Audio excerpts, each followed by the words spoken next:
This year, England's Red Roses won the Rugby World Cup, once again propelling another women's sport into the national spotlight. Its governing body wants to turn that success into 100,000 female players by 2030, up from 60,000 now. But off the back of that success, it says the stakes have never been higher. But in order to succeed, they'll have to tackle the issues that are still keeping women and girls away. Inner City London Rugby Club, the Hackney Ladies, was founded in 2010. The same year, women and men's rugby came under a single governing body in England. Sport is less popular in general with women, but examples of elite success are translating into new interest. This year, it's just taken over. We've already had about 25 new sign-ups in our first month, which has meant that people like me who used to play are stepping up and coaching. Here, power, strength, aggression and competitiveness are all valued as essential to success, which is a mind shift for a lot of new female players. But despite the increasing awareness and interest in the women's game, there's a way to go in public understanding. It's inherently been a traditionally male sport, so I think there's people that look at you and think, do you know what you're doing? I mean, whenever I play it, I get asked questions, oh, is it proper rugby? Is it contact rugby? Things like that, and they're always a little bit hard to stomach. These weekly training sessions at a dedicated sports club are a world away from public parks where research shows women feel twice as unsafe as men, and where concerns about being watched, judged and harassed, or even a lack of toilet and changing facilities, mean public spaces rarely offer what women want or need. The split experience for women and men who play sport is one that goes right back to childhood.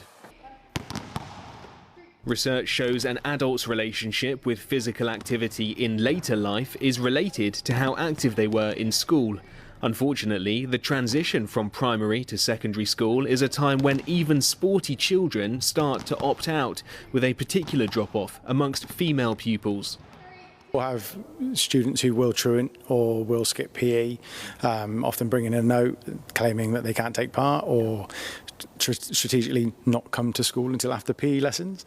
But it also could be through disengagement whilst taking part in the activity where they may cause trouble to be sent out, or it could just quite simply be that they're passive and they take part but don't really enjoy it.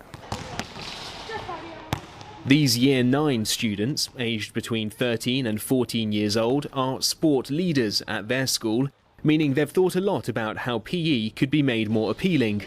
From better accommodations for managing periods to which sports they play, there's a lot they think could be changed. We teach a lot of different sports to primary school kids, so some ones that are more fun and more enjoyable rather than just like the standard football, basketball and like rugby. But one of the biggest issues isn't even around doing sport, it's getting ready for it. I was really anxious about getting changed, and I would wear my PE top underneath my school shirt so that I wouldn't have to take my top off on that. I used to struggle a lot with just not participating in PE because I didn't want to get changed, or I didn't feel comfortable to get changed. Okay, so this is your changing room. So how many people will be expected to change at one time in this space? So it's 60 people, 30 on this side and then 30 on that side. Okay, and this is where you go before your PE lessons, your physical education lessons? Yeah. And how much time do you have to get changed before those? Normally it's about 10 minutes, depending, but some people get let out of lesson late, so they only have 5 minutes. So it's rushed, it's cramped? Yeah. And what other kind of issues do you face in here? Well, the big thing is that everyone, to do with the cramped, everyone's so close to each other. Some people go round through that and they hide because they don't want anyone to see them getting changed.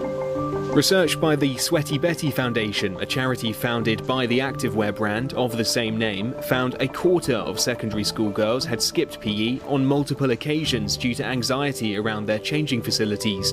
So this school in southwest England joined a competition to reimagine their facilities, winning $3,000 towards an upgrade. So in order to try and address some of the problems that you mentioned, you came up with some solutions, and this is a model you've made with the other girls to try and come up with a new idea for your changing room. Yeah, exactly.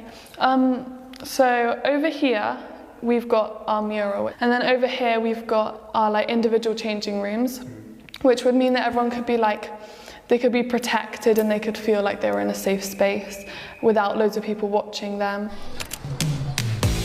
Outside school, UK charity Women in Sport has paired with 100 leisure centres to offer girls an alternative to the more rigid structure of formal education. They call it the Big Sister Project, physical activity led by girls, for girls, to bust the myth, they say, that teenage girls are innately averse to exercise. It was rolled out nationally last year, and now 7,000 girls are Big Sister members, with half the cost covered by the charity. Leading today's session at a leisure centre in South England is 11-year-old Poppy, who's a fan of the setup. Probably being in charge, just being in charge of everyone, because I quite like doing that. I like being bossy sometimes. They decide amongst themselves what sport to do, what music to play, and what exercises to follow. Fitness instructor Talia also joins the sessions. She's qualified to keep everyone safe, but it's the girls who are in charge. They get to teach, they get to lead, make new friendships and just interact with each other. Some of them know each other from school, some of them didn't know anyone. They'd be really shy, but now they're confident, loud, as you've probably seen. On the sidelines, I met Ellie, Ivy and Jess. All three had been coming for a while and said they preferred it to PE. This is actually fun, because in PE it feels like they're judging you and stuff, but here no one is. Normally playing football with boys, then it feels like a lot more pressured and dirty. So then if I just do football here, then I know that no girls are gonna slide tackle or just be mean or judgeful. In PE there are the sporty girls, the girls that are not. It feels like sporty. they get treated better than. Yeah, because the teachers actually like the sporty girls, so they're the ones, and then you have to go run laps and stuff. It's just a bit not fun.